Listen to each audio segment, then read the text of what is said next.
Good morning. It is Monday, but it's the first Monday of spring. We are in spring. It has sprung.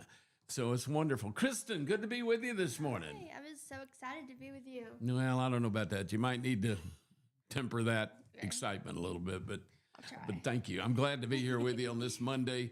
Dollar Bill and Kristen with you, and we've got a beautiful day going today. It's a little breezy, going to be milder than yesterday. It got hot yesterday, but it's going to be milder, not quite as hot, but nice, breezy. I think we do have a really slight chance of an afternoon light scattered thunder shower or rain shower, but I think it's really light. So even though I could kind of use some rain at my house, I don't want it to happen. Yeah, no. I'm kind of tired of wet, even though it hadn't been that bad. But Tired of wet and cold. yeah, well, and I've got a huge event coming up at my house this week. Can I plug it, Baden? Is that all right? I'm doing an estate sale. You will see me there for sure. Come on, we've been working on this literally for a month and a half, and what happened was Mary and I, my wife Mary, we lived in Alabaster for almost 30 years. Mm-hmm. And the kids all were gone, and it was just me and Mary for years. And we were in this pretty, bigger house than we needed. And it had stairs, and I don't need stairs. So we decided to downsize and get one level. So we found a nice house we love in Columbiana, downtown Columbiana. So we moved a few months ago. And we realized when we moved that we didn't know that we were apparently hoarders. Yeah. We have so much junk. Some of it's really good stuff. A lot of it is good stuff, but whatever. And then we got junk.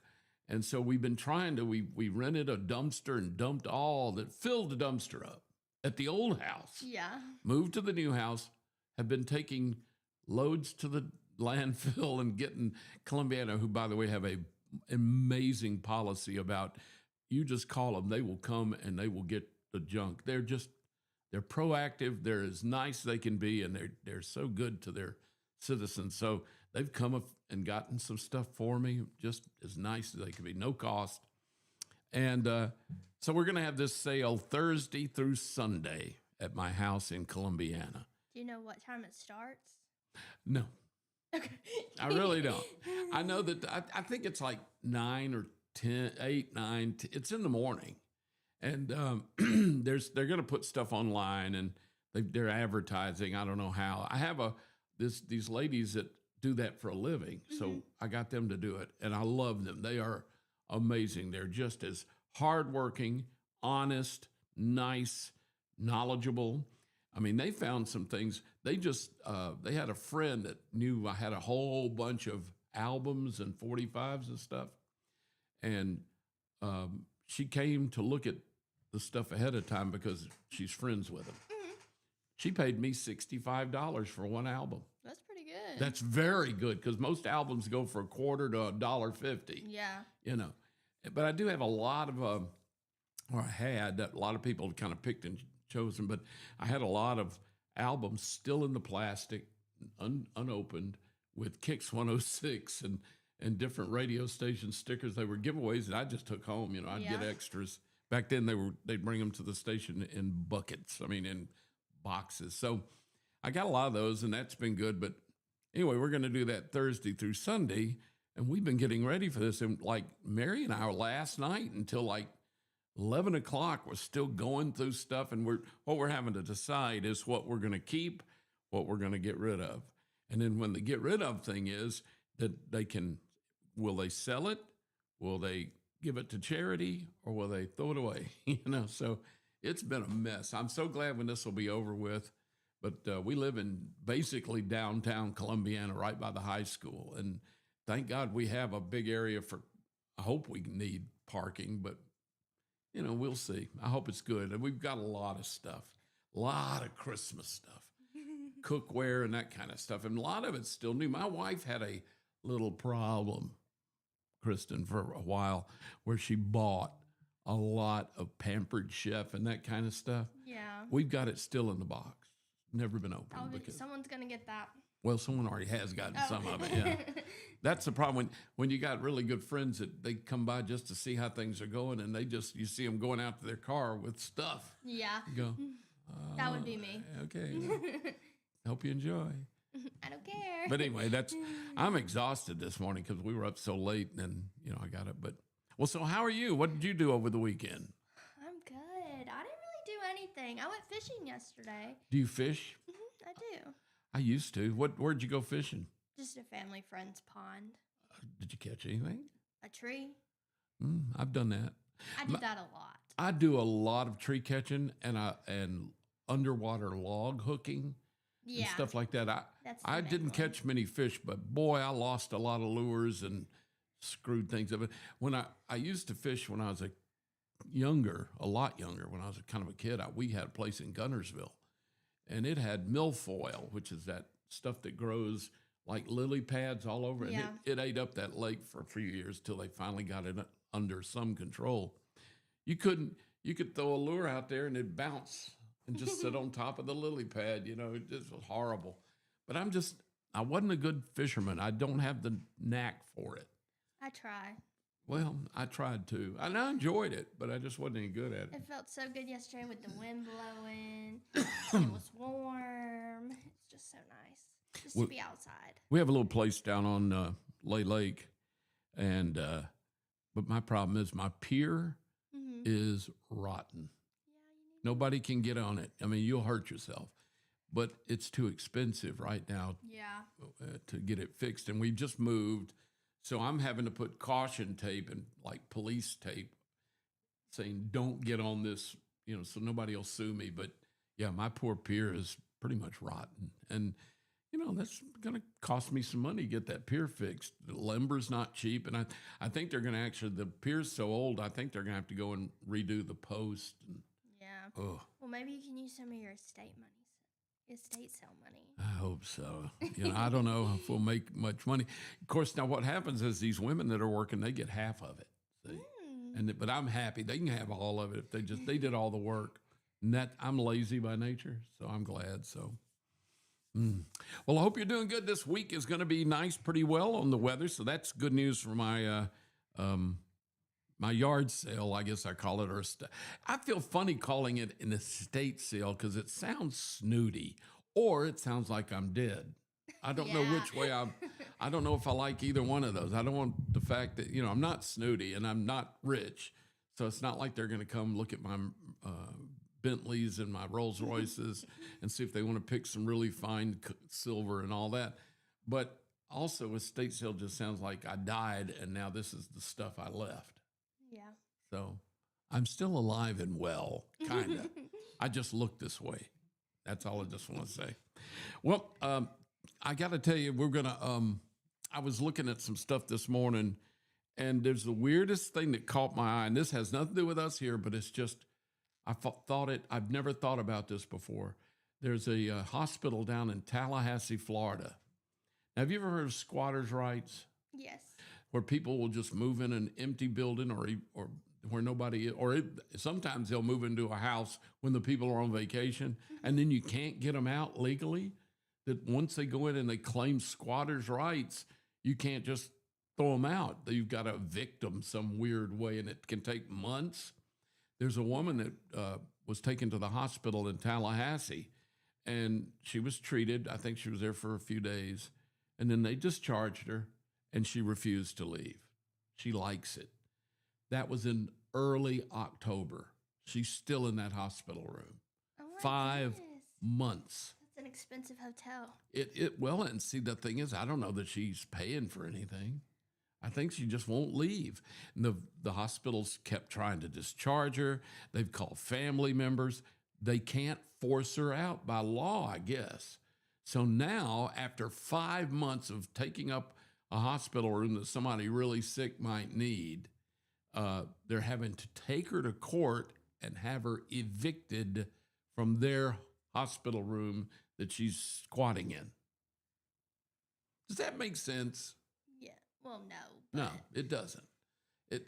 I just say, go in there and get her out. I mean, why do you, I know she may have mental issues. God knows what's going on there. But come on, she's taking up a room that somebody really sick might need, and I'm sure she's not paying for it. I don't think she is. So it's undisclosed why she was in there in the first place and who's paying or if she ever paid a penny. So I think squatters' rights, if they're there for so long, they can claim it as theirs. Yeah. I believe.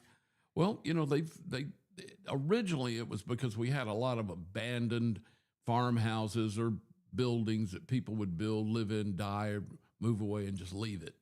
And nobody really cared or owned it. So you could go in there and claim squatters' rights. You could fix it up, live in it, and it became, after a period of time, yours, I guess. I don't know how that works with land, but I know that was the building. And now, like in some of these big cities, all these empty apartments and stuff, people just go in there and claim squatters' rights, and they can't make them leave.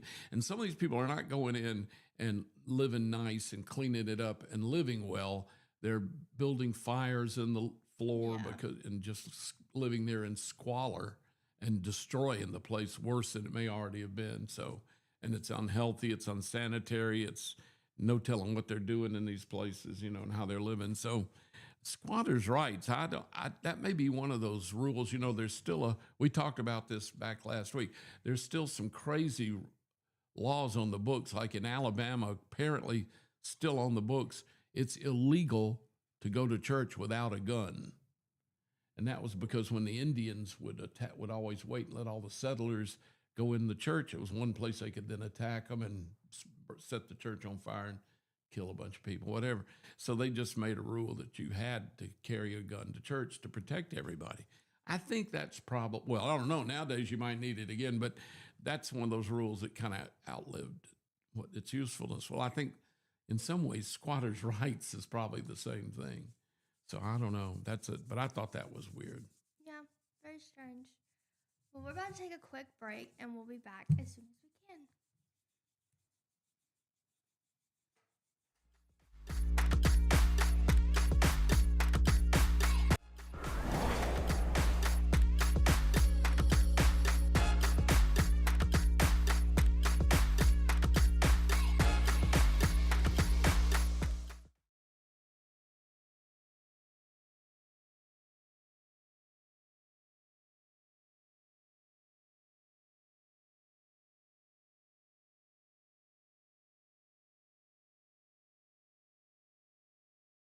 Your time of loss. Ellison Memorial offers a noticeable level of care and attention to detail. Others do not. So before making a decision based on yesterday's traditions, experience the Ellison difference when it comes to your loved one's final arrangements. You'll be glad you did. Call us today at 205-280-4600. Ellison Memorial Funeral Home, setting the new standard in local funeral service excellence. We are always here when you need us. Underage drinking is deemed by many adults to be a rite of passage. Parents who host parties for youth may think they are being protective, but they are actually putting their youth at risk of physical and social consequences. Know the truth. Underage drinking and social hosting is a bad mix. For more information, contact Central Alabama Wellness, 205-651-0077, or visit centralalabamawellness.org.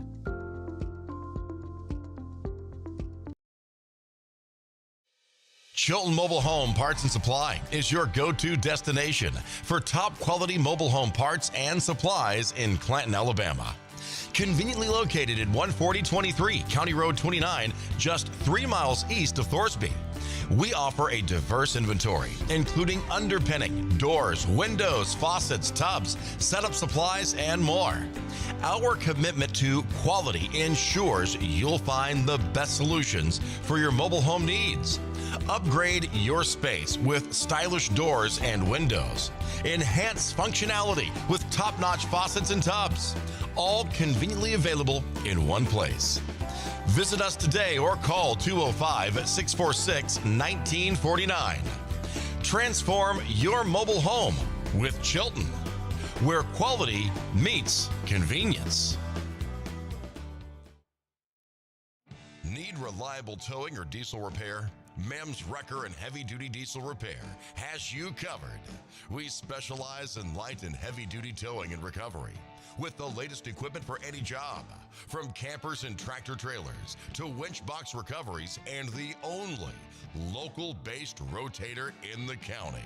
We do it all.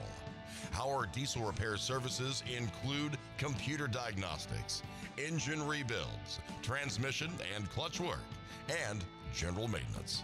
Trust MEMS Wrecker and Heavy Duty Diesel Repair for top-notch service. Call us at 205-217-1984.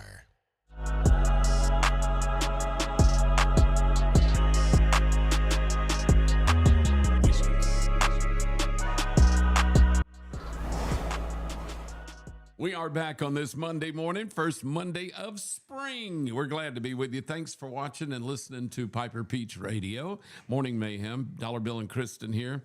We during the break, I'm just going to say a few words to tell you what we were talking about during the break. False teeth and Clorox. That's one of the things we said. And possums. And the taste of possum, and should you clean them out by feeding them sweet potatoes for a couple of weeks before you eat them. I think you should try it. You know what? I've never had a possum, and I've never had a raccoon. I've heard raccoon's good. I just want a pet raccoon. Yeah, that's the sad thing. They are so cute. Yeah.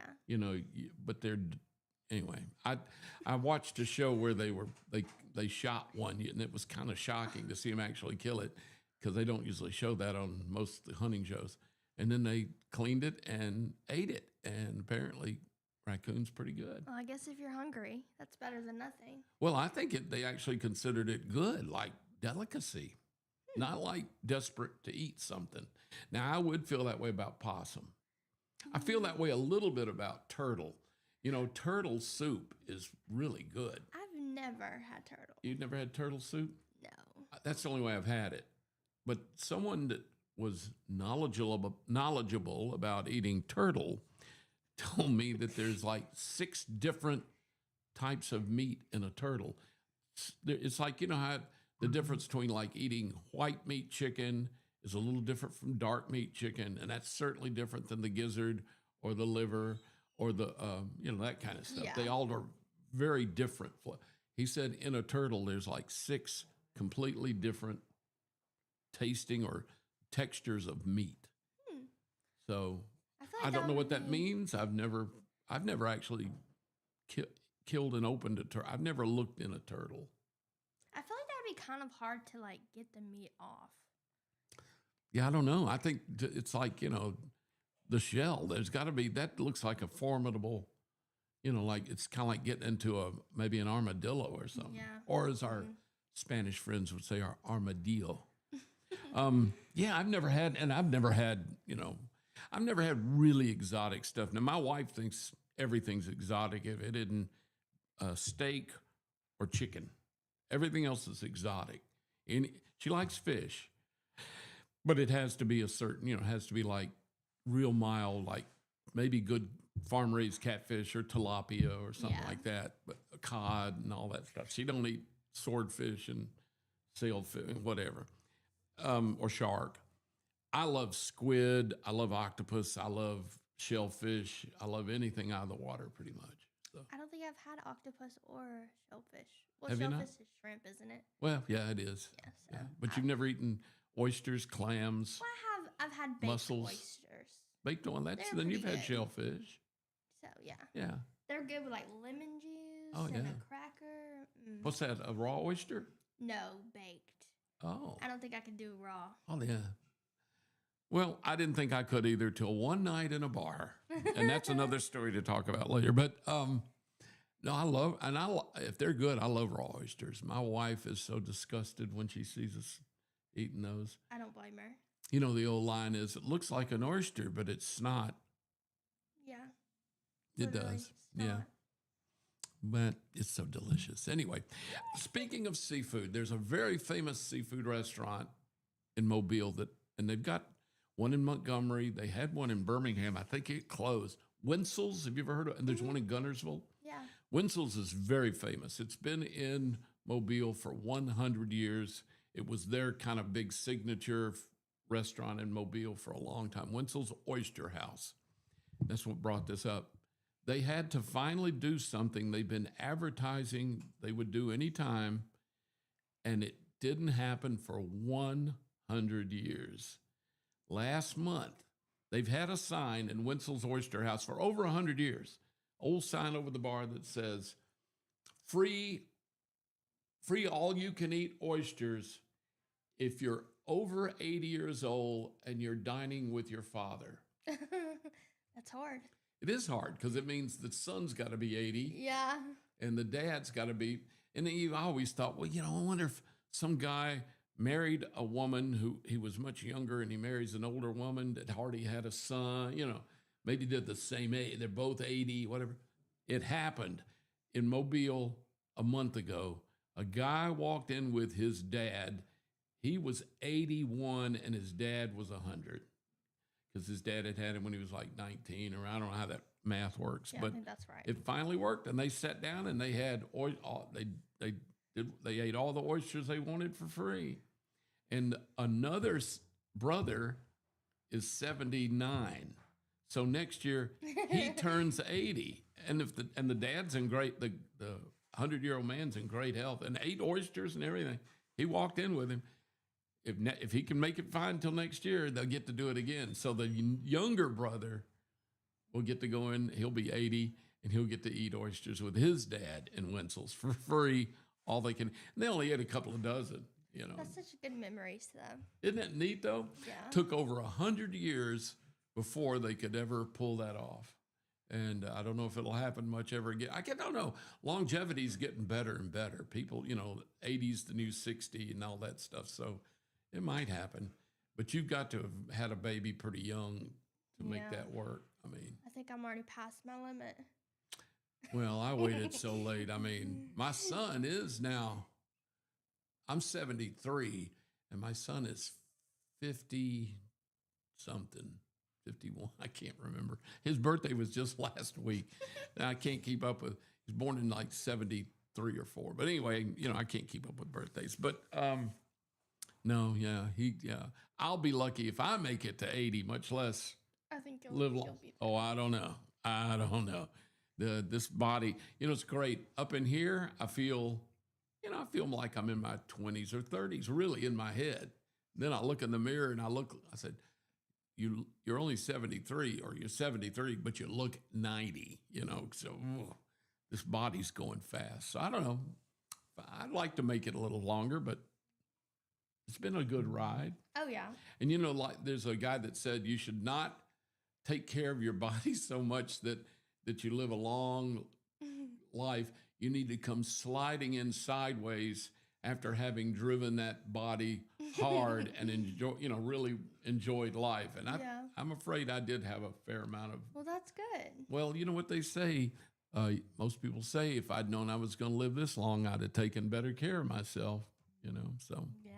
Anyway, well, we need to thank, would you thank our sponsors for us? Because my eyesight's not so good, and I'm afraid I'll forget somebody. All right. So our sponsors are Chilton Mobile Home Supply, Central Alabama Wellness, Chilton Chamber, Larry Puckett Chevrolet, Putter Up, Wood Surface Marina, Coca-Cola, perfect, Market 22, This and That Vinyl, and Workout Anytime. Thank y'all so much for sponsoring us. We do. This radio stations in general are struggling a little bit, like, newspapers have, and online support especially.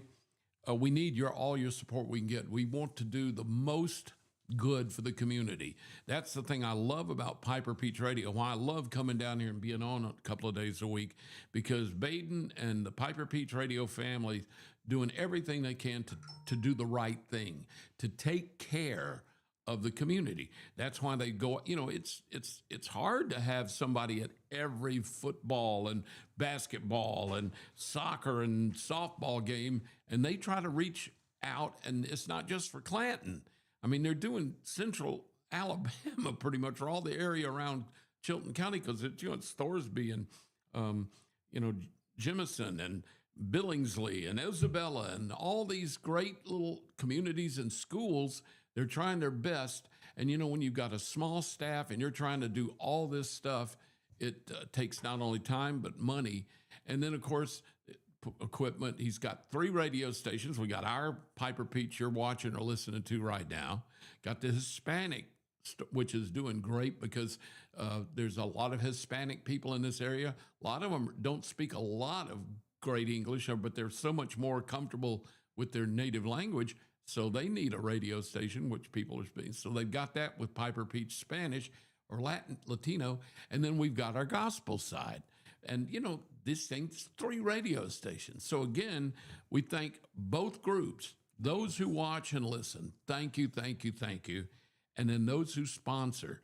And we want our sponsors to do well and feel like their money's well spent, because we really do appreciate their support and their financial support's needed. So thank you for what you're doing, and thanks for watching and listening. We'll take another quick break. We'll be right back. Again, it's going to be a beautiful day today. It's going to be a little breezy, not quite as hot as yesterday, but the next few days, we do have a slight chance of rain coming in midweek. Then it looks like right now they're saying the whole end of the week and into the weekend of spring break looking good. So we'll be right back. Stay with us.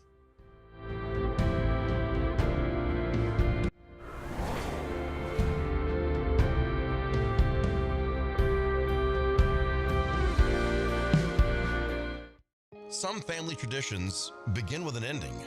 Lasting family legacies are established at Martin Funeral Home, where for over 100 years, we have served the families in our community. Bobby, Donnie, Norma, and our family at Martin Funeral Home would like to express our sincere gratitude for allowing us to serve your family. Every life story deserves the perfect setting. We are here to make that happen for you and your loved one. We offer traditional funeral home services, and we are now excited to be the home of the first crematory in Clanton, Alabama. Our goal is to serve our families no matter what their needs are. Martin Funeral Home, serving Chilton County since 1921. Please give us a call at 205-755-3550. The plans you have for your property need the right equipment. Kubota has reliable tractors, utility vehicles, and mowers to help you make the most of your land, along with strong dealer support. Stop by today to explore our lineup.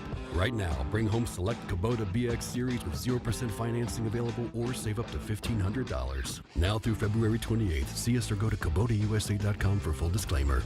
Get by Clanton Tractor today or visit ClantonTractor.com.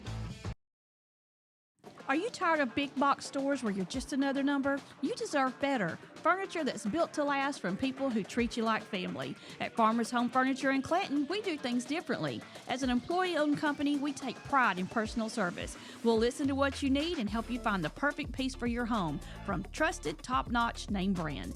Whether it's a cozy sofa for movie nights, a dining set built for real life, or a recliner that melts the stress away, we've got you covered. Don't settle for less. Experience the difference at Farmers Home Furniture in Clanton, where you're not just a customer, you're family. Need care fast? Come see us at Chilton Urgent Care, 1210 7th Street South in Clanton. We offer efficient care with minimal wait times and a wide array of services, including on-site x-rays, wound care, and quick assistance with urgent needs. Medicare and most private insurance and private pay welcome. No appointment needed. Walk in Monday through Friday, 8 to 5, and Saturday from 8 to 4. Call 205-280-0620. Chilton Urgent Care. Quality care when you need it.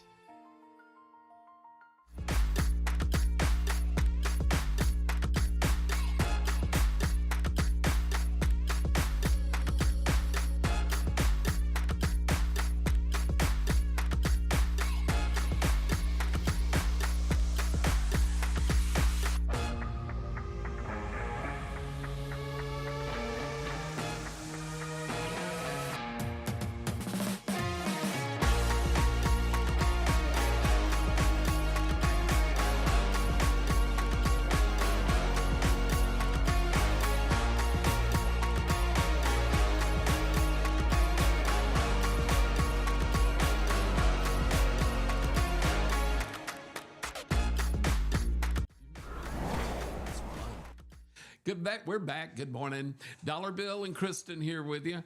We were just talking about, since I was talking about all the coverage of the local sports that this station does, Piper Peach Radio, Baden reminded me they've done like 22 games in like the last week and a half, 2 weeks. Yeah. 22 games covered. And you know what? I've gone to a few of them. I went to a lot of the football games. We were the only media there. I mean, nobody else is doing it. Yeah. So again, thanks to Piper Peach Radio, I'm honored to be a part of this. They're working really hard to do the right thing. And it's not just sports now.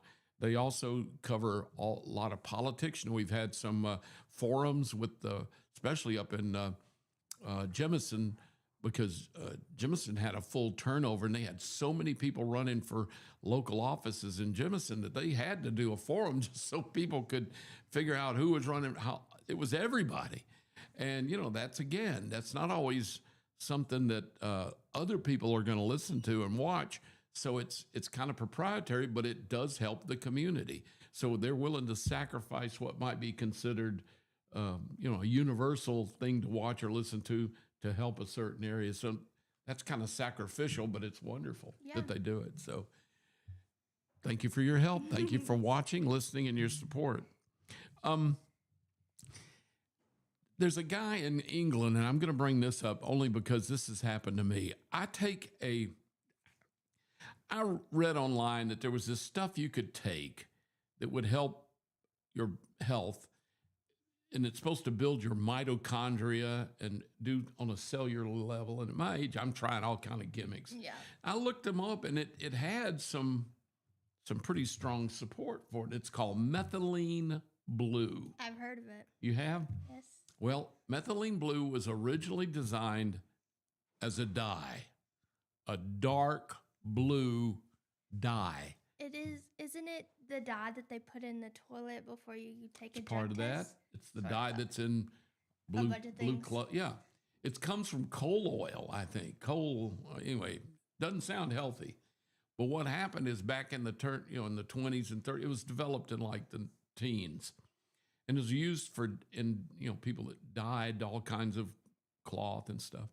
They started seeing that people that worked in these factories that were exposed to this methylene blue had much less infections. They seemed healthier and all this stuff. So they started looking into it into the 50s. Of course, they didn't have all the techniques now for checking on a cellular level. Mm-hmm. Now they're claiming that certain types of methylene blue really can help neuropathy and again, go in on a cellular level. I don't know if it's a gimmick or if it works or if it doesn't. But of course, I bought it. So I didn't realize I got two types, because one study says that, you drink this stuff but your stomach acids eat up most of it. Mm-hmm. So the other people say, but they say you just do it anyway, keep doing it. And then the other group says you use this type that you put under your tongue and you let it sublingually get absorbed through your tongue, through the vessels. So I bought both. So I'm putting at night before I go to bed, I'm putting this 4 drops of this dark blue stuff. And let me tell you, I thought I knew what concentration was. You can take literally a gallon bucket of water, because I've done it with a quart. I was going to make some and just keep it in the refrigerator. So I had a quart clear glass shaker thing. I put it filled up with water and put like 10 drops. And I mean drops, like I had a dropper. Tinies. It turned that water so deep, dark blue, you couldn't see through it. That's crazy. It is. And I thought, I'm going to drink this. So then that's why I went to the sublingual. Well, I didn't know. I'd get ready to go to bed. I'd take my, old guy, took my hearing aids out, took my glasses off, brushed my teeth, all that. And the last thing I do is put these drops into my tongue and go to bed. I woke up the next morning and I went into the kitchen, was making coffee. My wife walked in and said, "Good morning." Whoa! I said, "What?" She says, "You're all blue." And apparently my tongue, is it blue now? Okay. It was dark blue, My lips were blue. My white beard was right here was blue, where I guess I drooled a little or something with that blue, or it leaked out, and I didn't know it because I just turned off the lights and went to bed. So she went running in my bedroom, in our bedroom, and looked because she didn't see me that night. My pillowcase had blue all over it, and she Cloroxed it. And it won't come out. So I'm drinking this stuff and putting it, so she thinks I'm nuts for doing it. The reason I bring this up is this one kid in England, he was in his he's 24 years old. He showed up at the emergency room with his roommate last week in England because when he woke up, he was blue. And his roommate thought he was not getting oxygen. Yeah. So he rushed him to the hospital, and they were, sure enough, had this blue tinge like he wasn't. They checked his oxygen level. His O2 was great. They thought, I wonder if he's having some kind of weird thing with circulation. So they prudently decided to check something. They were going to give him an IV. Mm-hmm. And they wiped his arm down with alcohol, and it came off a little bit on the pad. He had bought brand new dark blue navy sheets, put them on the bed, and he didn't know to wash them first. Yeah. So he just slept in them that night, and when he got up the next morning, he was blue. Well, at least his friend's watching out for him, I guess. That's pretty good. I never thought about it. I don't know that I've ever. My wife is. She won't put anything on clothes. She'll wash clothes before she wears them. I'll just take them from the store. I do too. Yeah, but I don't know. I don't remember. I bet I didn't wash sheets before I slept on them when I was younger. Yeah. Now my wife handles all that. But when I was a bachelor, I'm lucky that I washed the sheets every couple of years, because guys. So anyway, I just gonna say that remind me of this stuff I'm taking. I took it last night, but now what I've done is I've decided I take the. I don't do the sublingual, but just once in a while. And I make the liquid in a little cup real strong, put some lemonade flavoring in it, like lemonade or something. And then I drink it real fast, like a shot. And that way there's less exposure of the dark blue. Yeah. But I will tell you, it's a little shocking if you're don't think about it, because when you use the bathroom, that's what I was about to ask. It's blue. Well, actually, it's blue-green because it's yellow and blue. Have you noticed any difference? No. Oh. No, I hadn't. No. I really hadn't. Well, yes, in a way. And I think it's the placebo effect, because when I started taking it, first I was grossed out or freaked out by the blue dye that I'm drinking. It doesn't really have much flavor. And I thought, well, this is kind of freaky. But then after I did it I've only done it for about a month. But they say you're supposed to notice almost right away. I did seem like I felt a little bit. I have a problem with my legs. I had a rare autoimmune disorder hit me years ago, and it took them 5 years to even figure out what it was. It's called CIDP, chronic inflammatory demyelinating polyneuropathy. And it's where your immune system attacks your own nerves in your legs. And they eat up that myelin sheath that is the insulator around your nerves. And so you start losing function. I got to where I was, about the time they diagnosed it, I was in a wheelchair and wasn't walking. And then I was on a walker, and they figured out to give me these infusions. And I'm back to walking, but I am wobbly, and I don't have good balance. But I'm not getting any worse. At least the infusion stopped it. But the neuropathy I have that pretty bad, with the tingling and the burning and whatever. I have noticed it does seem better, which is what they claim it'll do. But is it really better, or am I in the placebo effect? Miss Mary just needs to put food coloring in the thing. Oh, and just swap it out. So you're saying I need to do one of those, what's called double-blind study, placebo versus real stuff? Yep. I don't know if I want to be a guinea pig like that. It's just water with food coloring. I know, but then what if this stuff really is helping me?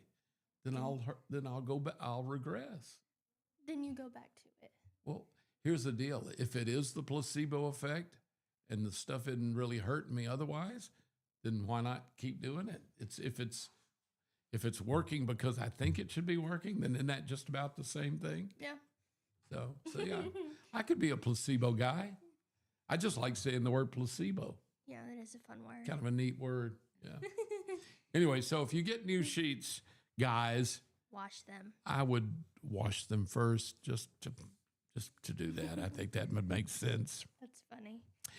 Do you ever, as a radio guy, TV radio guy, I've always been asked over the years to do a lot of beauty pageants, to MC them. So for 40 years, I've had to go up on stages in a tux or in a suit and introduce young ladies. I've had to actually do babies. I stopped doing some of those because I got chased in my car. Well, it's okay if I'm the MC, if I'm the master of ceremonies, but I made the mistake years ago when I was in my 20s. I would do anything anybody'd ask just to get the publicity and to promote my, So they asked me to judge a beauty contest. And, I don't know anything about judging contests, but I said, sure, I would. I was the celebrity judge. I had a woman that had been a Miss Alabama and a woman that taught dancing or something. And then I was just the celebrity judge, So we had a baby contest. And, the mothers walked out. These were babies. I'm not talking about toddlers. Yeah. These women walked out holding babies. And they had little bows on their heads. And it was kind of creepy to me because it was a beauty contest for babies. Yeah. And I guess I've never thought of it like that. It's creepy to me. I think some of it was the mother, too.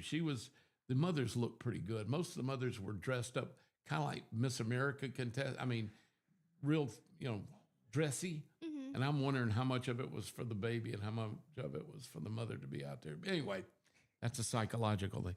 So I judged, and, all babies are pretty much cute and look the same to me. They look like Winston Churchill, with a bow.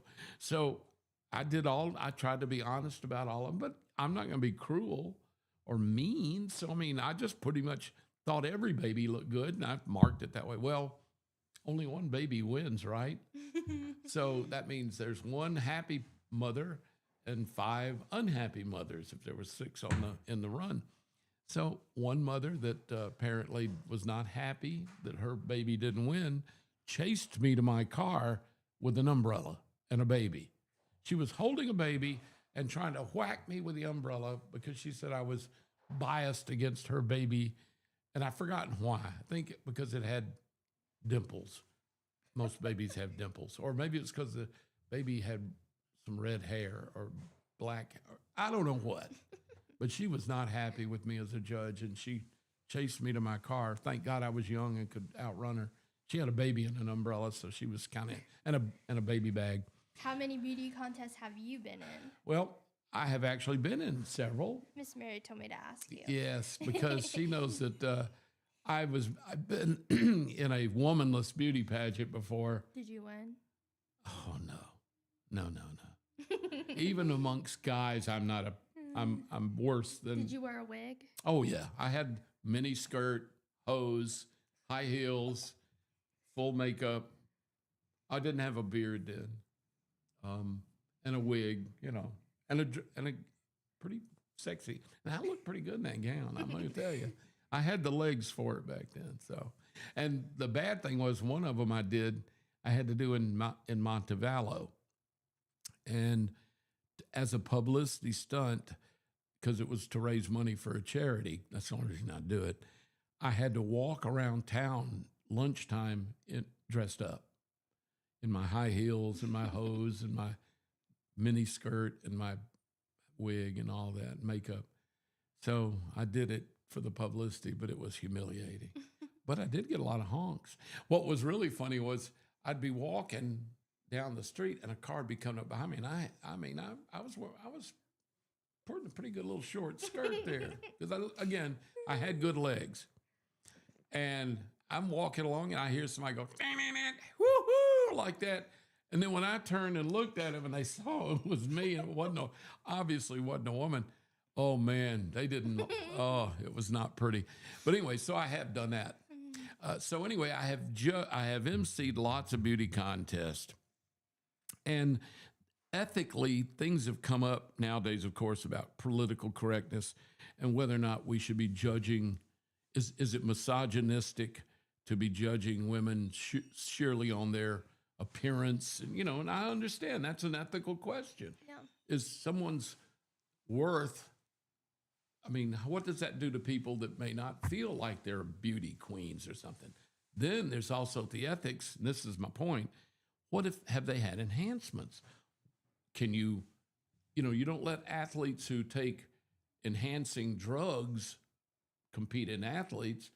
Can you let a woman who's had breast implants, lips swollen, what do you call them? Bee sting lips, filler in the lips?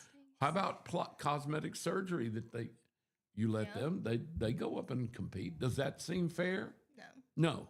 Well, now there's a big problem in Oman, over in the Middle East, because they every year have this huge beauty contest for camels. And now there's been a huge scandal because they found out over the last couple of years they have been enhancing the camels with fillers and augmented to make their humps bigger. They went from a AA hump to a triple D hump. They actually, get this is creepy to me. They found out they were making their lips softer and puffier and sexier. They were doing things to make their eyelashes and eyes look sexier and prettier. The camels. That's crazy. That's Oman. Anyway, that's a big scandal going on right now over there that this worldwide or this countrywide camel beauty contest has been tainted by augmentation. But nobody says that about humans. Does a woman have to tell the judges that she's had breast augmentation or eyelid surgery or tattooed eyeliner or lips filled out or that Restylane in the? I don't think they do. I've never heard of a girl being denied a place in a beauty contest, and some of them obviously have been augmented. I just think it appears that way. I can't prove it, I guess. But they sure look like they've been augmented in some ways. So anyway, I don't know. I thought it was funny, but I thought it was really weird that they actually got their. They are upset about the humps because that is, I think they said one of the things they judge them on is their coat, their neck, their head and face, and their humps. And so, they're changing everything so they can win. They are. Yeah. Those camels are bringing milkshake. The milkshake's bringing the boys to the yard. The milkshake's bringing them boys to the yard. I think you should keep going. I don't think so. We're going to take a break for that because I got to get that camel thought of a beauty contest for camels out of my head. We'll be back. We're going to take a quick break. It's Kristen and Dollar Bill here with you on this Monday, first Monday of spring. Going to be a beautiful day. Maybe a little chance of showers scattered, but very slight, breezy today. And we'll be right back. Stay with us.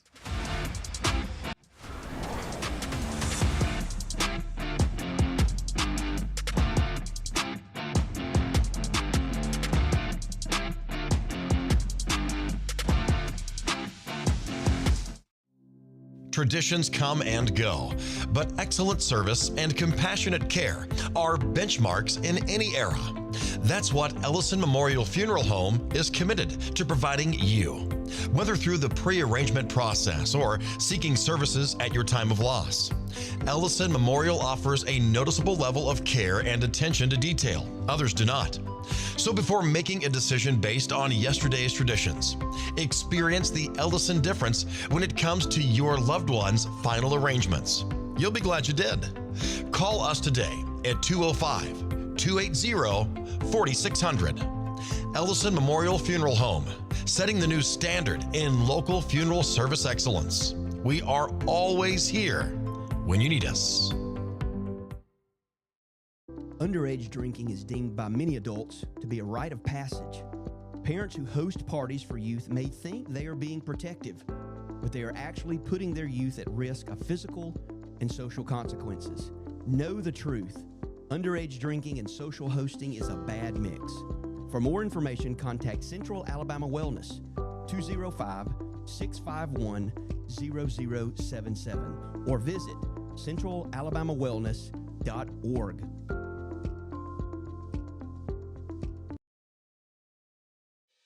Chilton Mobile Home Parts and Supply is your go-to destination for top quality mobile home parts and supplies in Clanton, Alabama. Conveniently located at 14023 County Road 29, just 3 miles east of Thorsby. We offer a diverse inventory, including underpinning, doors, windows, faucets, tubs, setup supplies, and more. Our commitment to quality ensures you'll find the best solutions for your mobile home needs. Upgrade your space with stylish doors and windows. Enhance functionality with top-notch faucets and tubs. All conveniently available in one place. Visit us today or call 205-646-1949. Transform your mobile home with Chilton, where quality meets convenience.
We are back, and so good to be with you. Kristen here this morning. Kristen, where do you live? I live in Marbury. Where? Marbury? Never been to Marbury. Is it a huge town? No. I didn't think so. I actually have been through Marbury, but do they have a high school? Is there a Marbury High School? Yeah. Is that where you went? It's pretty big. No, I actually went to Verbena until about 10th grade, and then I got homeschooled. I got you, and then that's you. But you live in Marbury now. That's good. Yeah.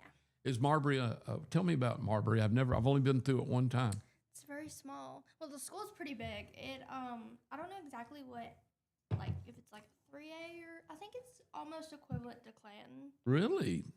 Very Yeah, good. It's very big. Are you in Chilton County?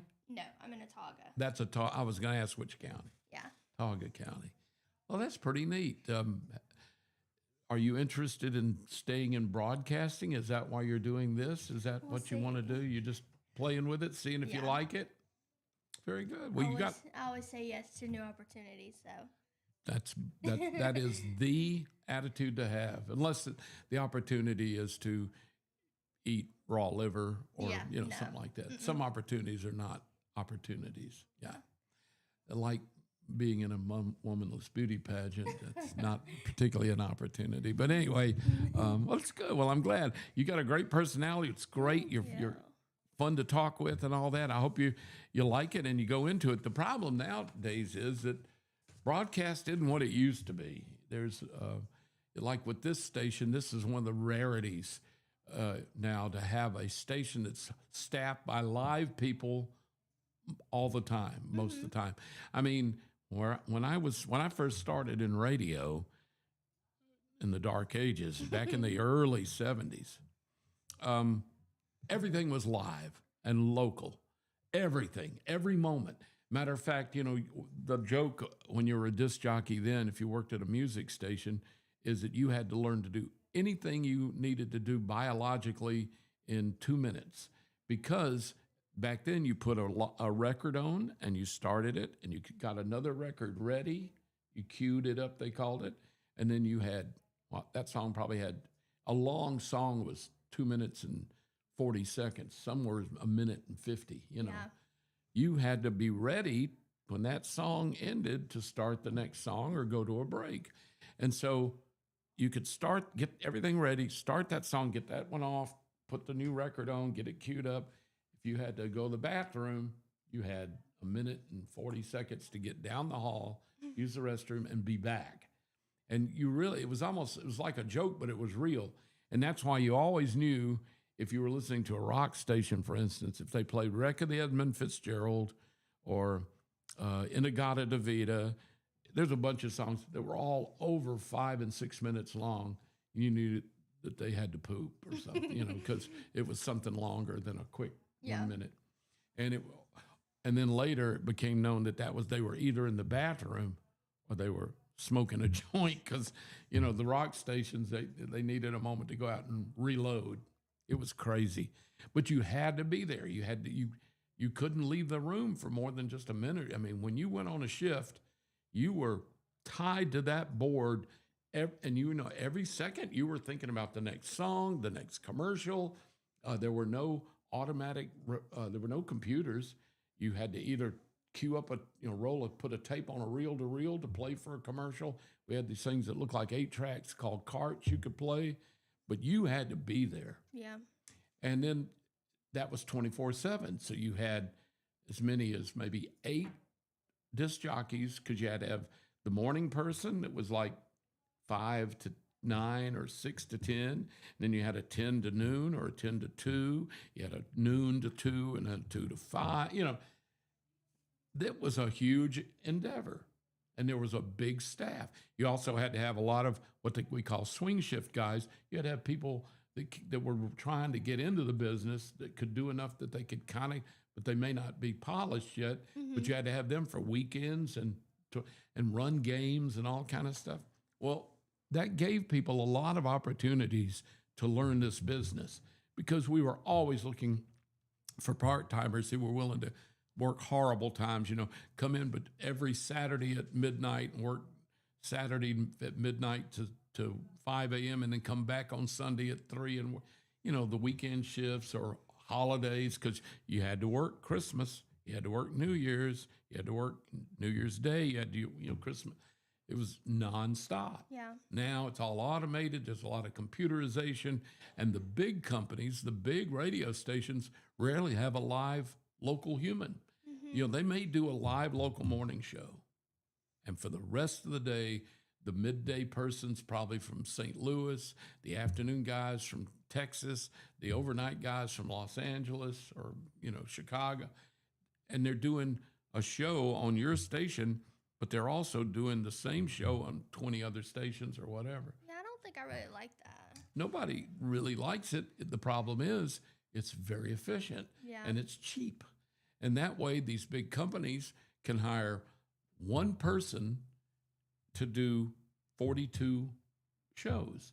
Well, that saves 41 employees, insurance, pay scale. Yeah. And it's sad because, you know, you get some good guys, but it's just not local anymore. So did you have to go to school for that? I did go to, when I went to Alabama, I decided I wanted to go into broadcasting, and I did take all my broadcasting stuff. But I'm going to be honest with you, Kristen, I didn't learn much that was applicable. I learned a lot of history. I learned a lot of technical stuff. but some of the technical stuff I was learning was about 20 years too old. Because the problem is the guys that had been in radio and then kind of retired from radio and went into teaching college, they hadn't been in radio for 20 years. So they were still in the 70s, they were teaching me 40s, like 1940s radio with the old potentiometers, and the TV was really old. But I was lucky because I did get a job at a local radio station in town. And it was WACT, which stood for Alabama Crimson Tide.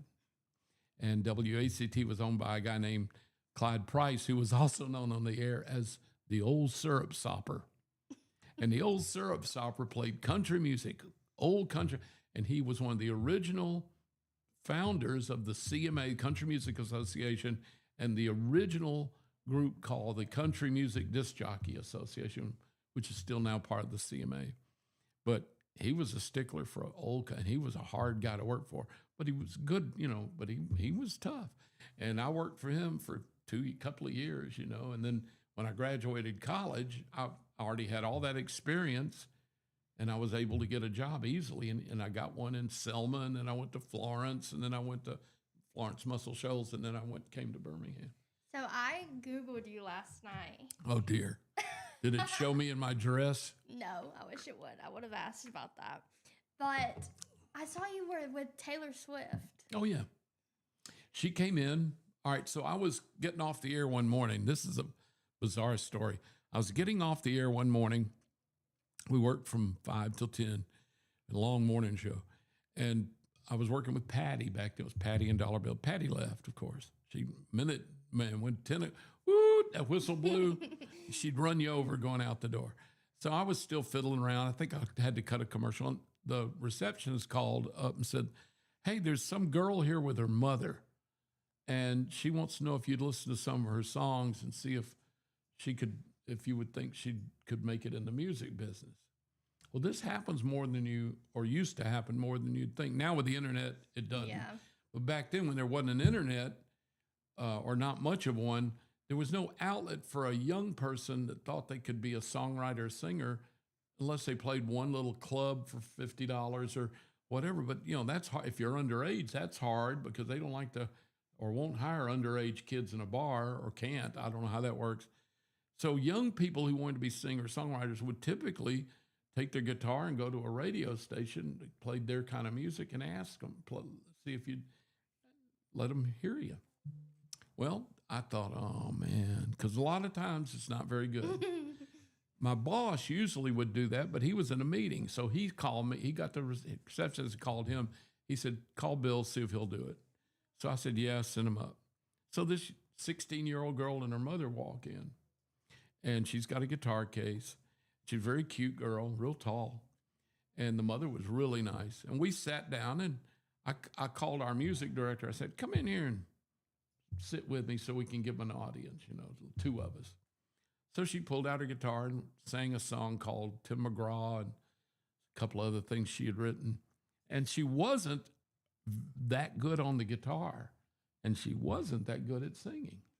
She really wasn't. I mean, she was okay. I mean, she sang, but you would not say she was very polished.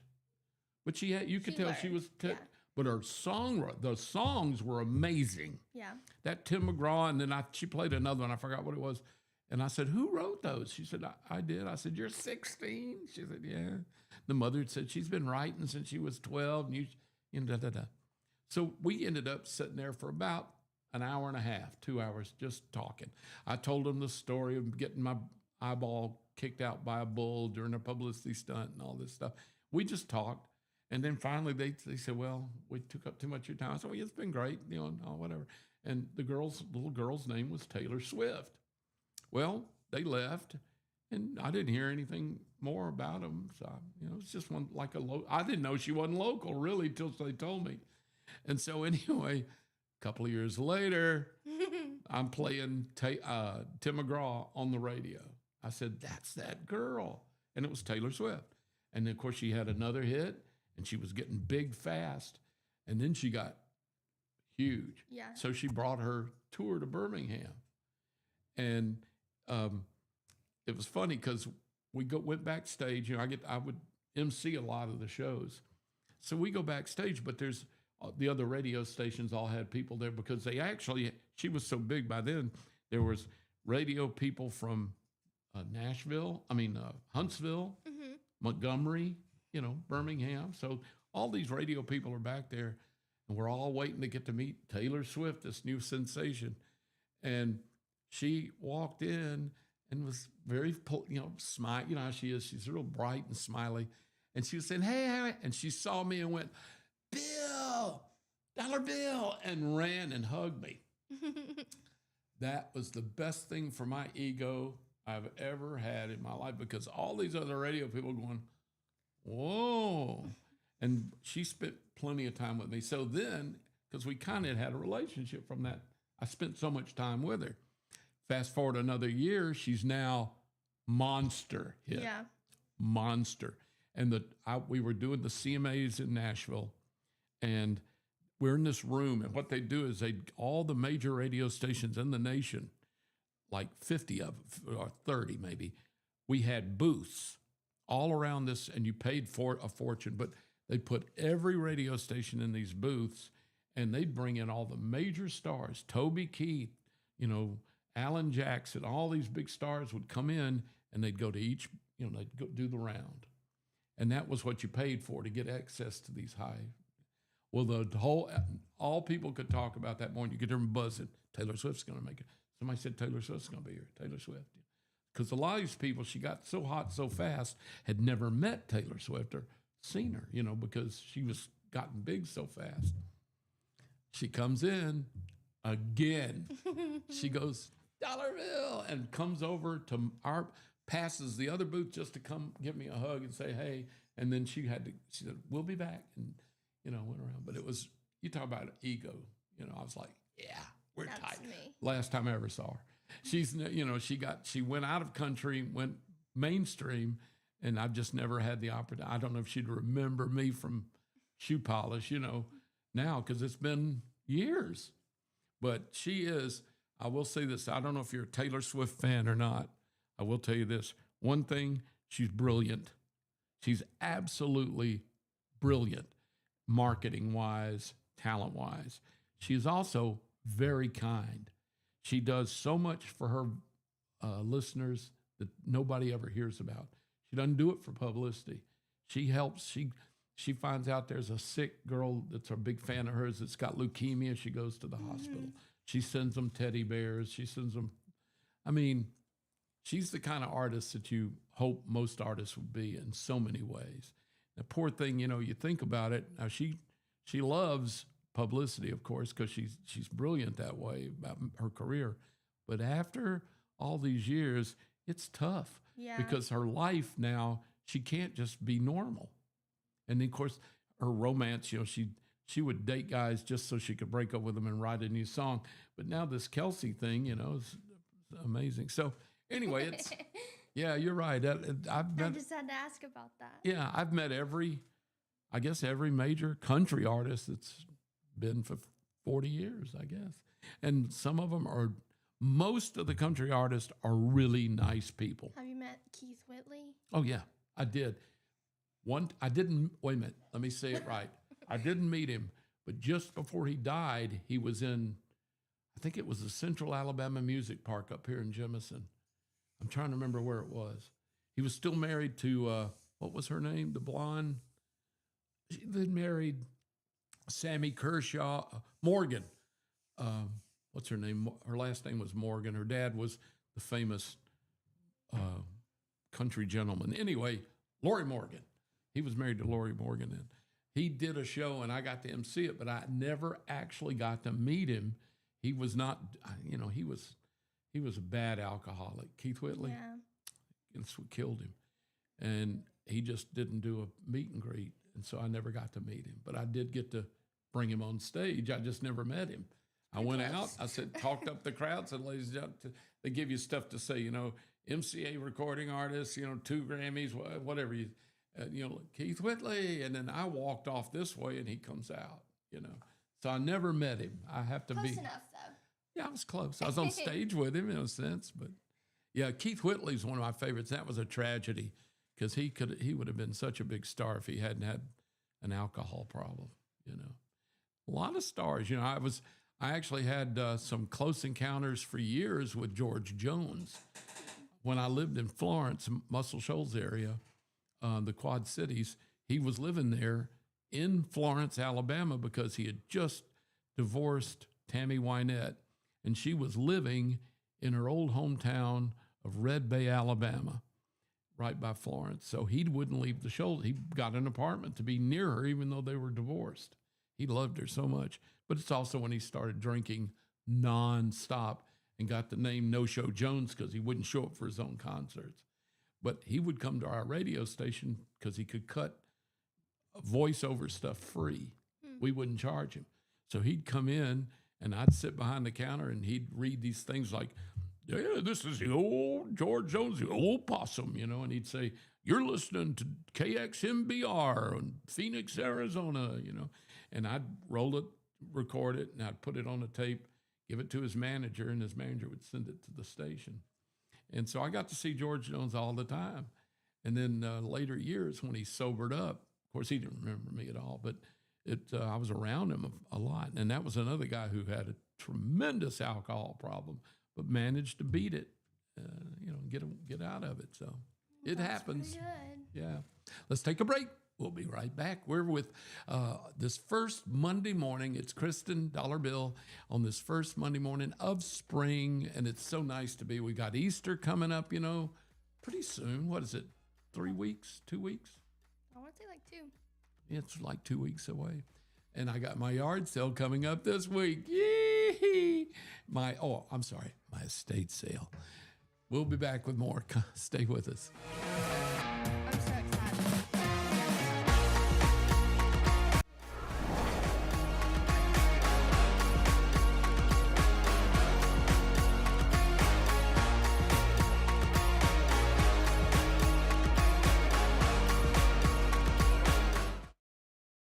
Need reliable towing or diesel repair? Mem's Wrecker and Heavy Duty Diesel Repair has you covered.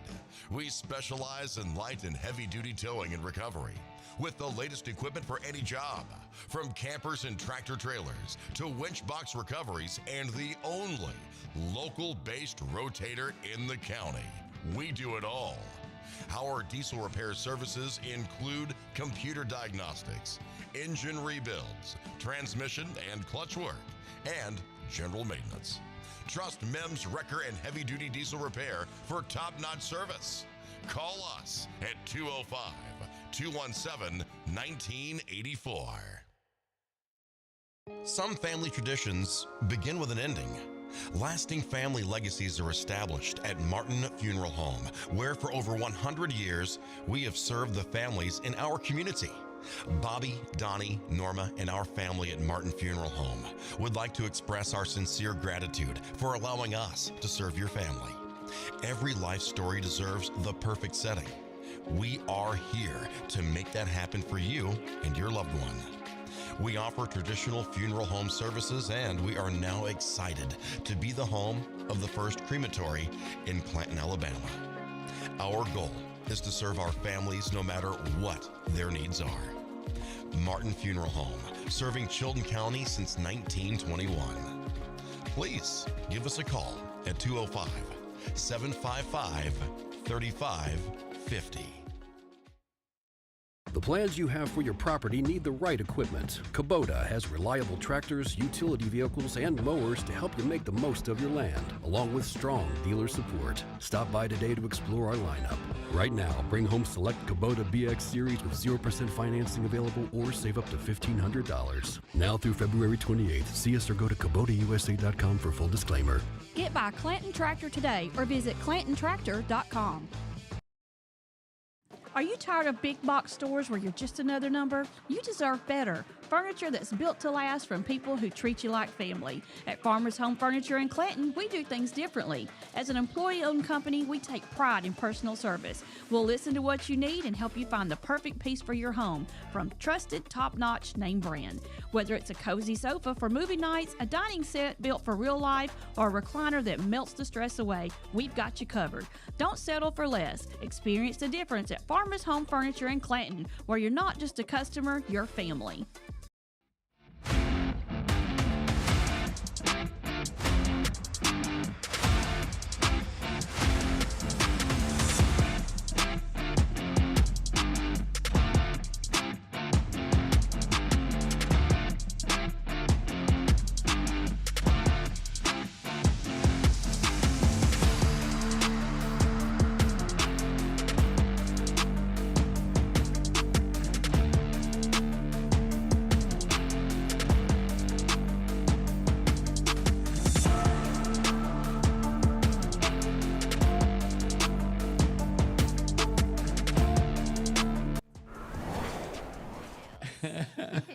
Good morning.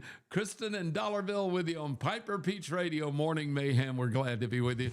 First Monday of spring, and spring break is among us. Yes. I've gotten so old now. Even my grandkids are so old. I don't remember now where spring break falls, but this is spring. I did realize it was spring break on Saturday, and you know why? Was it busy everywhere? Or traffic? Traffic on I-65 Going to was the beach. insane. Yeah. It was literally a parking lot. Yeah. It really was. Somebody posted a drone picture of I-65 up there near Alabaster going south, and there was two people that had gotten out of their car and was standing talking to each other because they were parked. It was crazy. Crazy. So spring break is among us now. I do have some spring break tips. You do for the tips little for how not to kids. get in trouble? Yeah. Well, Okay. I guess. Well, beaches have become so strict now, which I understand. You mean like at the beach and stuff? Mm-hmm. Like, Yeah. It's gotten in some places like Panama City. It got so wild, out of control, crazy that people were getting shot, people were getting hurt. yeah. The merchant families stopped going. It was just teenagers and college age students, and they were not spending. They don't have any money. And they would put 30 people in a room and trash it and that kind of stuff. So, yeah, they had to put the brakes on it in a lot of places. Matter of fact, they've closed down an entire section of beach in Panama City. They shut the beach down for a couple of weeks. Nobody can go to it because they don't want anybody there. I just can't imagine all the waste and just trash, just everything. I had a good friend that was he was the police chief of Panama City Beach, Florida. Not Panama City, but the little town of Panama City Beach.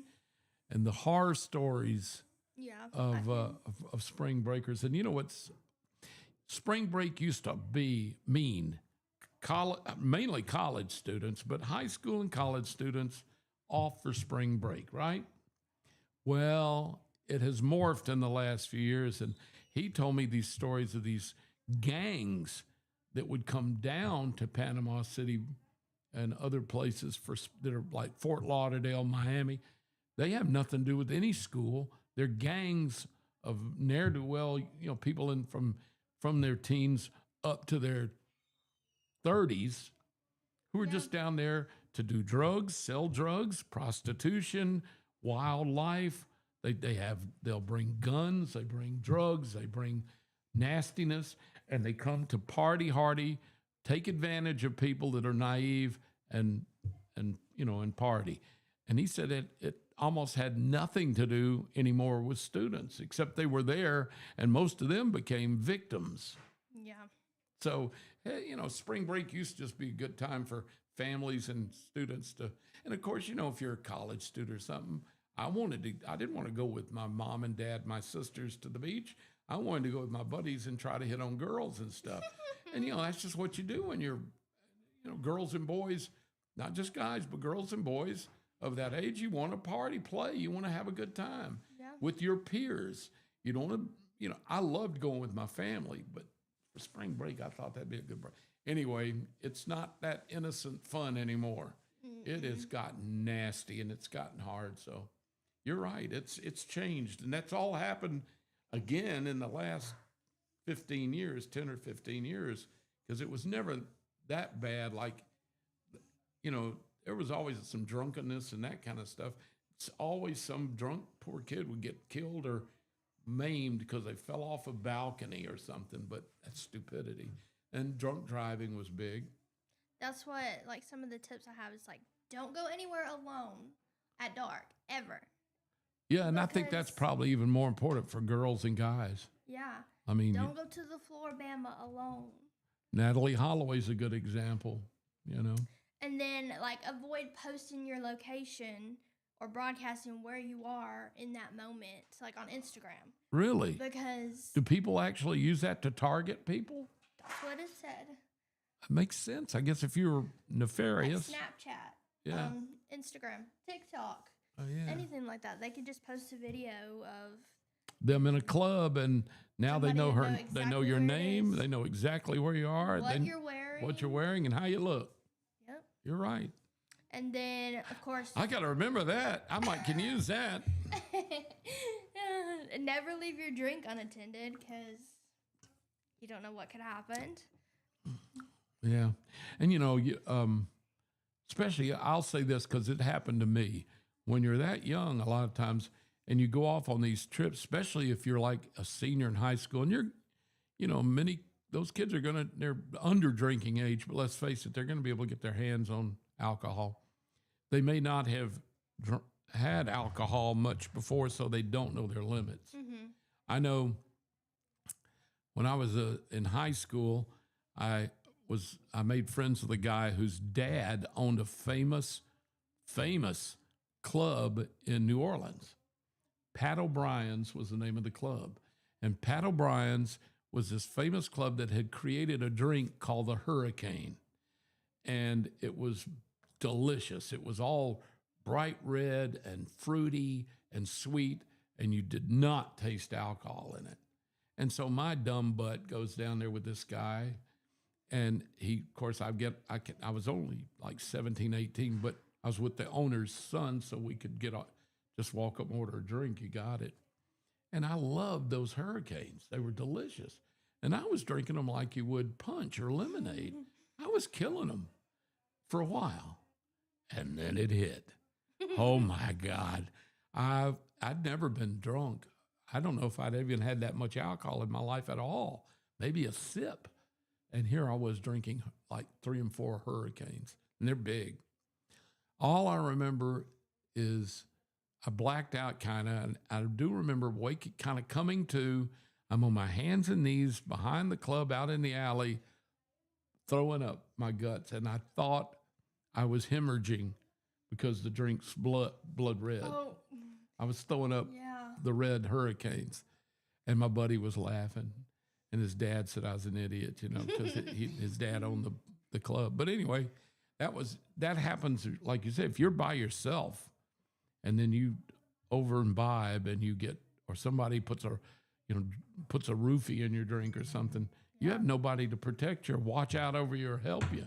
Yeah. You're a victim then, especially if they drug you. Mm-hmm. And then another one was like transportation. Don't use ride sharing apps. Use ride sharing apps. My bad. Don't use taxis. Aren't really a thing here, so we don't have to worry about that. What is it called?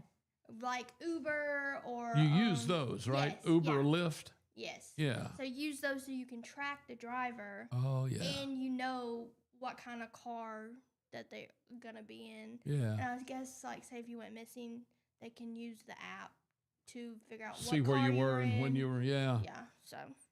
And then, of course, just apply sunscreen and drink water.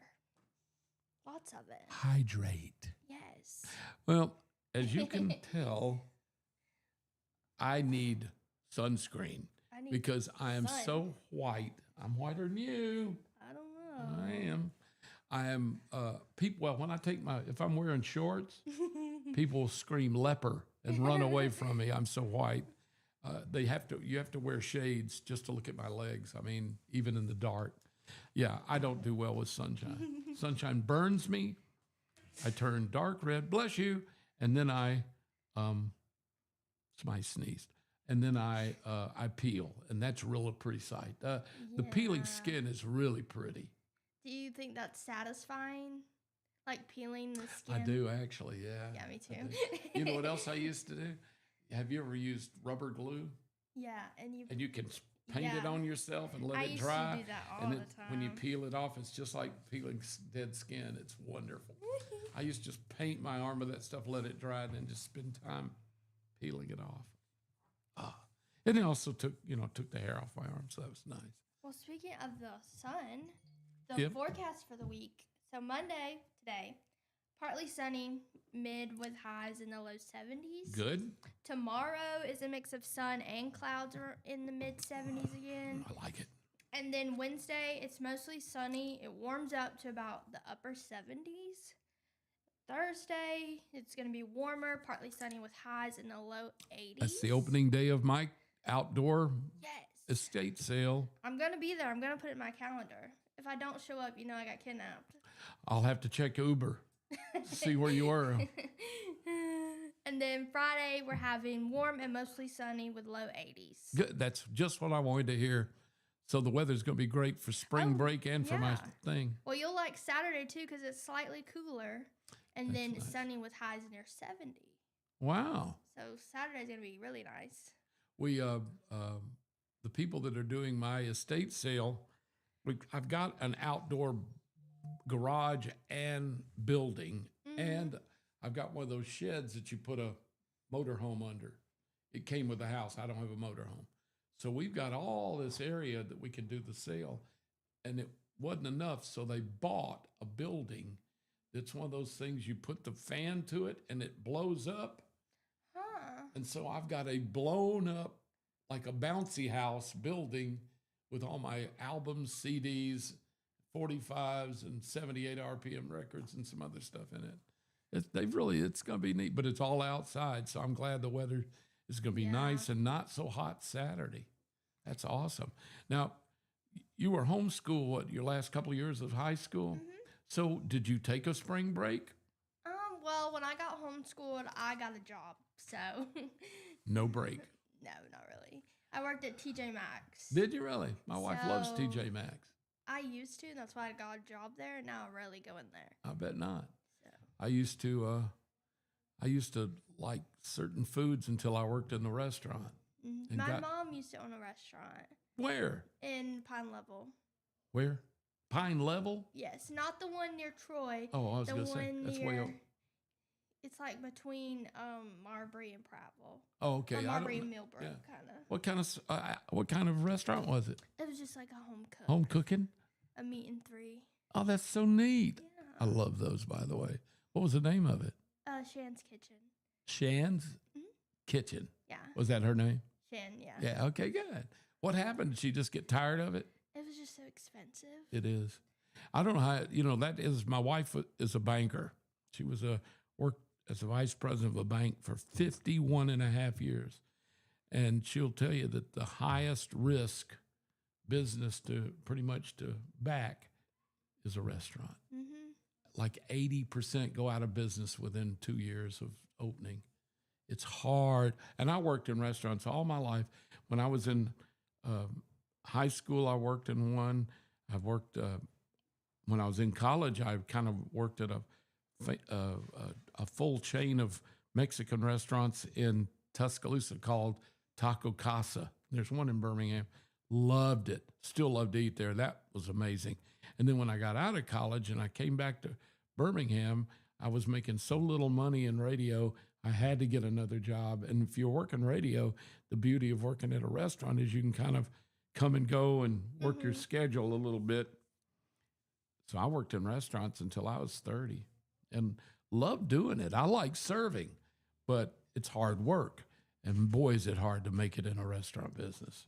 Yeah, very. The margins are not what people think they are, and the overheads can be tremendous. And so much is perishable, and you just can't. And there's so much you don't know what's going to happen, whether or not you're going to have a busy week or not, whether or not something's going to be crazy, it's tough. So how long has your mom been out of the business? Oh, I don't remember. It's been a minute. Okay. I was little. Oh, okay. Not little, but like. Junior high age or elementary school? I was probably from like 8 to 12. Oh, Maybe, okay. That's cool. I think. Is she a good cook?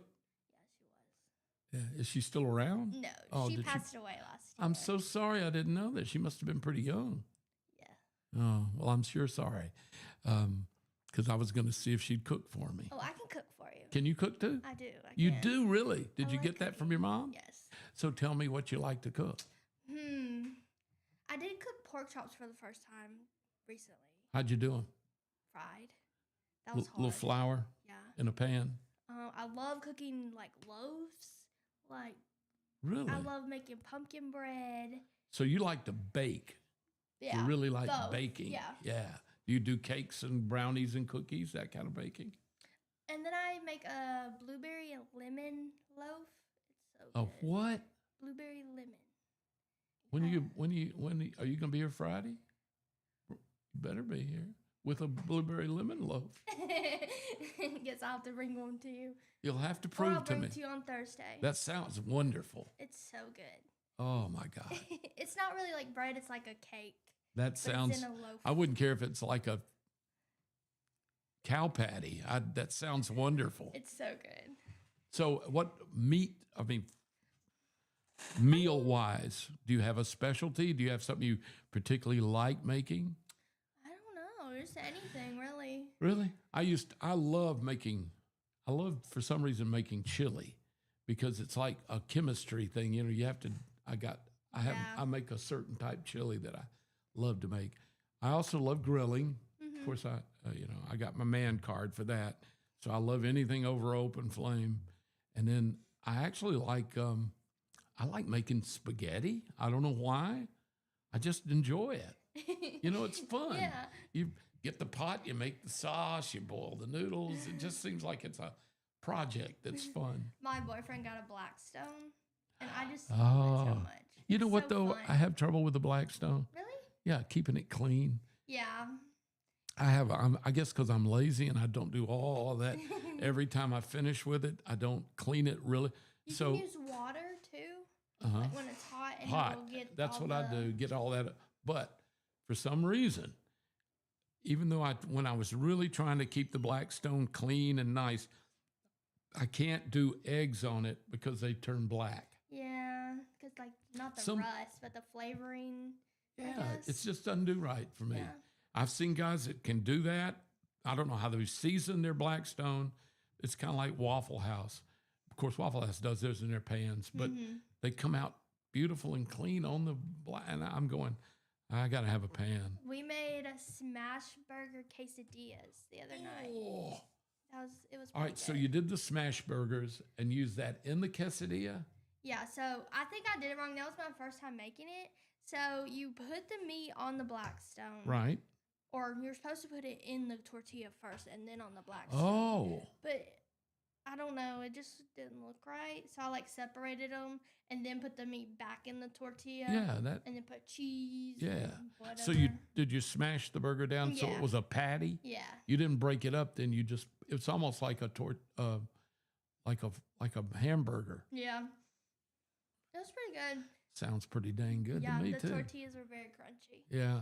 Oh yeah, on the griddle. Yeah, I Mhm. like them. I like them soft. I like them crunchy. I like a tortilla, or as my redneck buddy from high school says, tortilla. Tortillas. He loves tortillas and quesadillas. Yes. We have quite a few people saying hey this morning. Oh, is there? James Tillery. That's my grandpa. Who? My grandpa. What's his name? James Tillery. Hey, James. How are you, man? Good. Thank you for watching and We listening. call him Pop. Hey, Pop. Where's he live? Near me. Marbury. Yeah. Very good. Then we have Taylor saying hi. Hey, Taylor. Miss Jennifer. I know and Mary's then- watching, my wife, Yes. because she prodded you into asking me if I've won any I need beauty to meet contest. her. She seems fun. What do you think, Baden? Does Mary seem fun? He said yes. Mary is wonderful, but I tell people, and I mean this truthfully, I love that woman to the bottom of my heart, but I'm also scared to death of her. And she likes it that way. And then we also have some people on YouTube watching. Miss Wanda. Hi. Hey, Wanda. And then let's see. Mr. Ricky on Facebook. Good morning. Mr. what? Ricky. Rookie on Facebook? Ricky. Oh, hey, Ricky. And then Cindy Tillery. That's my grandma. Oh, very good. Cindy. And then Taylor just said, Mary is the bomb. Mary is the bomb. She seems so And sweet. she can drop the bomb on you, too. So That's okay.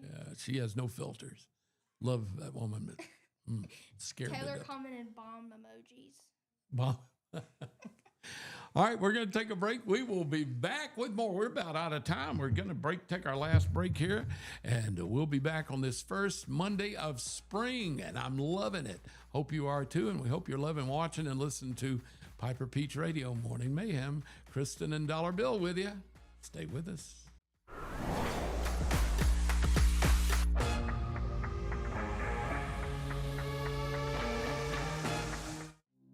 Traditions come and go, but excellent service and compassionate care are benchmarks in any era. That's what Ellison Memorial Funeral Home is committed to providing you, whether through the pre-arrangement process or seeking services at your time of loss. Ellison Memorial offers a noticeable level of care and attention to detail. Others do not. So before making a decision based on yesterday's traditions, experience the Ellison difference when it comes to your loved one's final arrangements. You'll be glad you did. Call us today at 205-280-4600. Ellison Memorial Funeral Home, setting the new standard in local funeral service excellence. We are always here when you need us. Underage drinking is deemed by many adults to be a rite of passage. Parents who host parties for youth may think they are being protective, but they are actually putting their youth at risk of physical and social consequences. Know the truth. Underage drinking and social hosting is a bad mix. For more information, contact Central Alabama Wellness, 205-651-0077, or visit centralalabamawellness.org.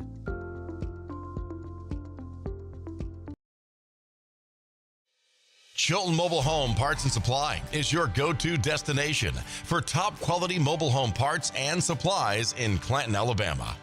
Conveniently located at 14023 County Road 29, just 3 miles east of Thorsby. We offer a diverse inventory, including underpinning, doors, windows, faucets, tubs, setup supplies, and more. Our commitment to quality ensures you'll find the best solutions for your mobile home needs. Upgrade your space with stylish doors and windows.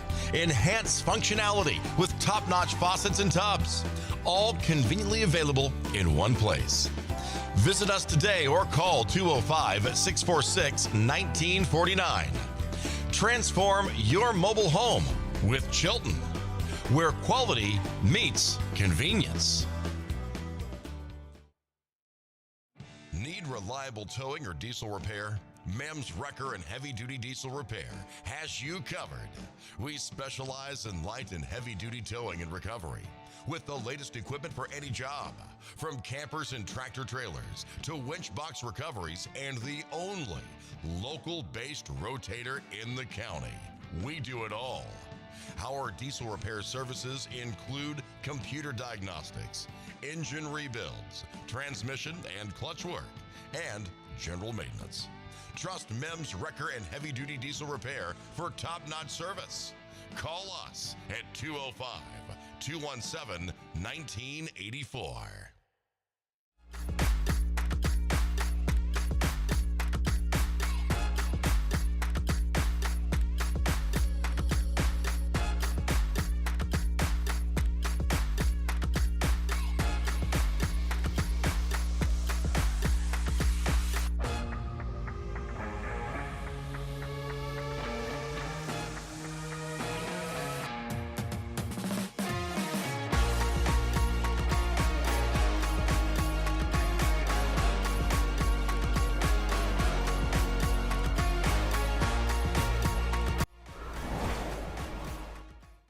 Good morning. Monday, springtime. We're almost into April. What is today? March 23rd. 23rd. So we got about another week and a couple of days of March. It's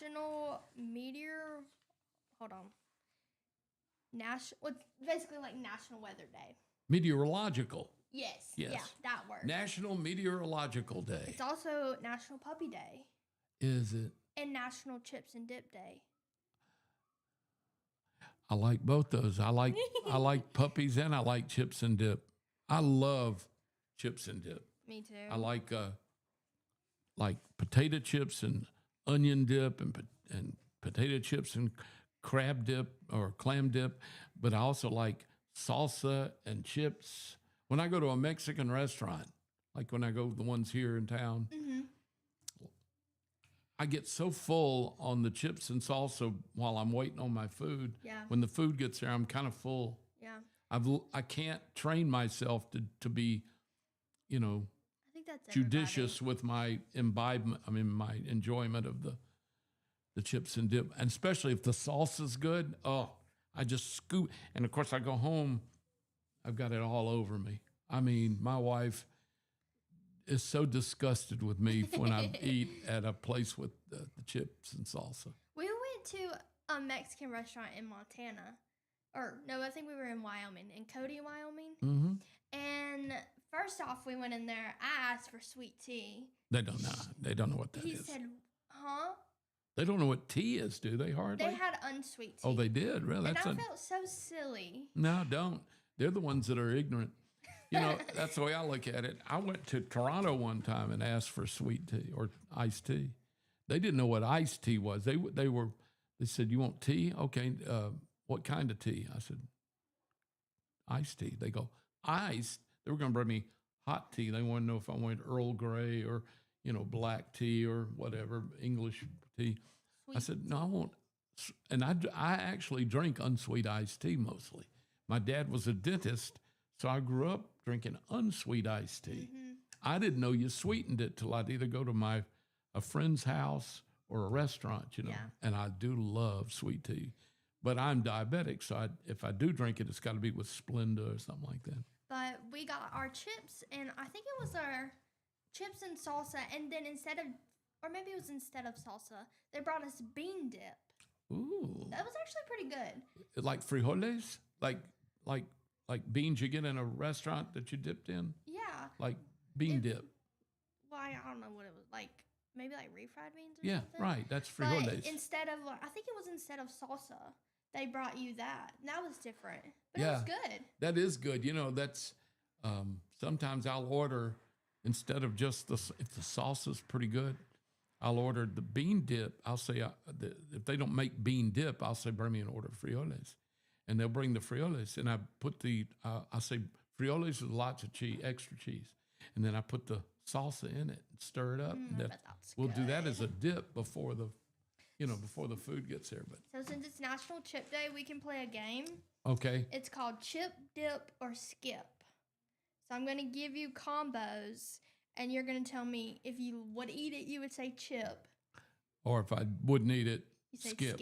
Yeah, Okay. and maybe is dip. And what? Maybe, like, I might eat it. Oh, okay. You would say dip. Dip. Oh, I got you. Chip, eat it. Maybe eat it. Dip. Skip. Yeah. Okay. Doritos and cottage cheese. Skip. No? Yeah. I love cottage cheese. I like Doritos. I bet they'd be good together. I don't know. That seems a little lactose overdose to me. Yeah. What about fries in a milkshake? Yes, sir. Yes, ma'am. I'll tell you the best thing in the world. Wendy's fries in a Frosty. Their fries are so good. And their Frosty is perfect for dipping because it's thicker than a milkshake. What about hot Cheetos and cream cheese? Yes. Have you ever had hot Cheetos? Mm-hmm. You mean the ones that are spiced, flaming? Yes, yeah. I love them. My They're wife so won't good. even look at them, but yes.